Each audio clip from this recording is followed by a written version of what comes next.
Welcome to the newest episode of Beyond the Fame with Jason Fraley. I'm your host, Jason Fraley, picking the brains of the top filmmakers, musicians, and artists of our time. Today is National Book Lovers Day, so we're hitting the archives for chats with famous authors. I spoke with the late Mary Higgins Clark in 2018, 2 years before her death, about her novel Every Breath You Take, as well as her approach to penning mysteries as the Queen of Suspense. Hello, Jason. Nice to be with you. Now, before we dive too far in, why don't you just give our listeners a little bit of a sort of a premise here, the plot summary really quick. Okay. This book is about a murder in the Metropolitan Museum of Art at their annual Festive Upon Festive. It's the chicest thing in New York. And a woman in her just about turning 60, but extremely attractive.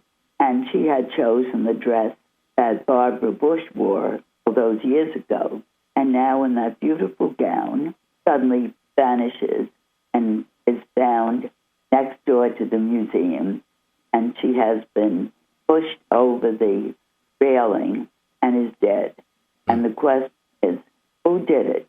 She was planning to leave all her money to charity, which upset her children, 3 of them, and also a nephew. And which one of them has stopped her from doing it, or is it someone else? So that's where we go from the time the poor lady died.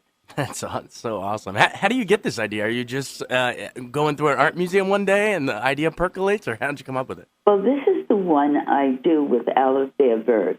This is our 4th book in the Under Suspicion series. Mm-hmm. And the first book I wrote in that series, the publishers liked it so much, they said, we want to continue those characters' other books, but we know you don't want to write 2 yourself in 1 year, so why don't we get you a co-author? And I said, fine. And they gave me the books by 4 other authors. But the minute I read Alistair's, I said we could write seamlessly together, and we've been doing it. Yesterday, we went out to lunch with the editors who celebrate publication day. That's awesome.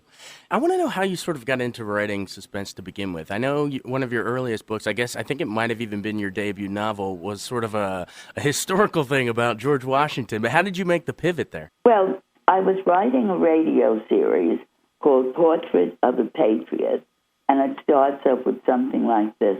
At age 14, she was given the family tree and said, but I am nearer to the throne than I realized. You know who she is?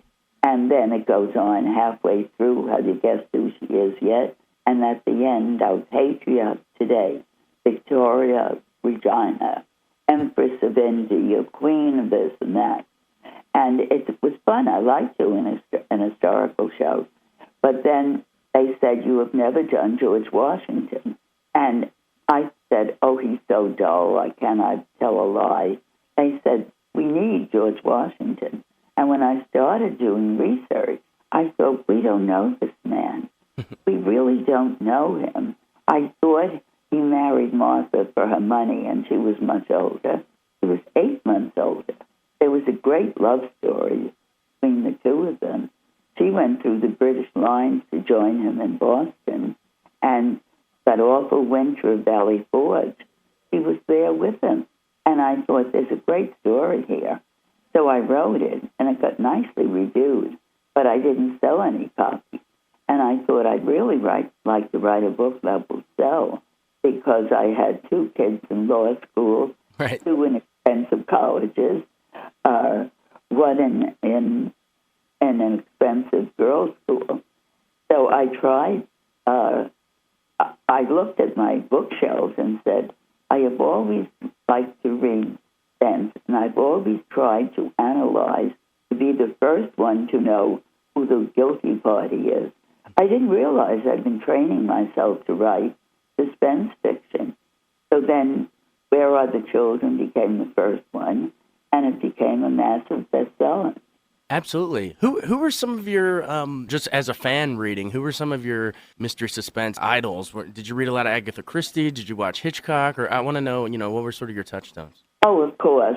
Well, Agatha Christie, first and foremost. Josephine Tey, Ngaio Marsh, Daphne du Maurier. Oh, yeah. I think were all on my bookshelf.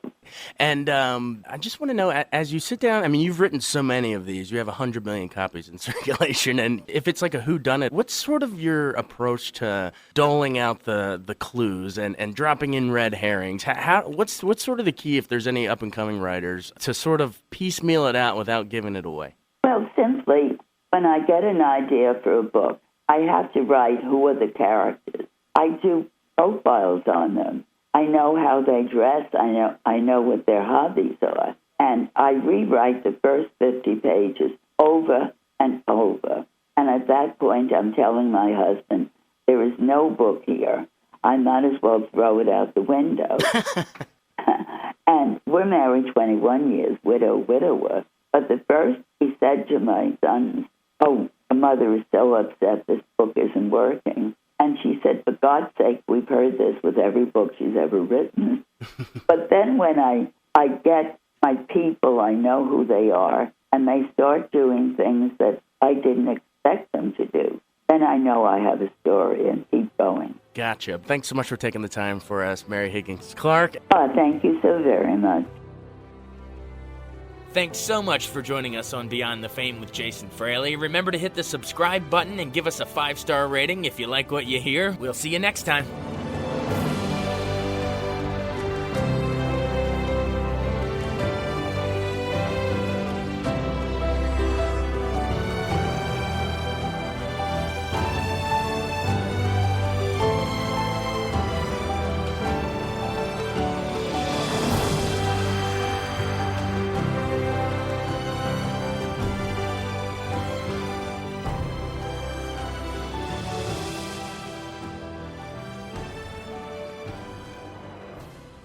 I wanted to take a second to tell you about an app I really enjoy. Living in the DC area is great, and Podcast DC gathers all of the local shows that I like all in one local app. Health, sports, local news, politics, and so much more. Podcast DC is the new local app with hundreds of DC area podcasts to choose from. I can earn exciting rewards just for listening and share the podcasts I love instantly. Available in the App Store or in Google Play, listen local with Podcast DC.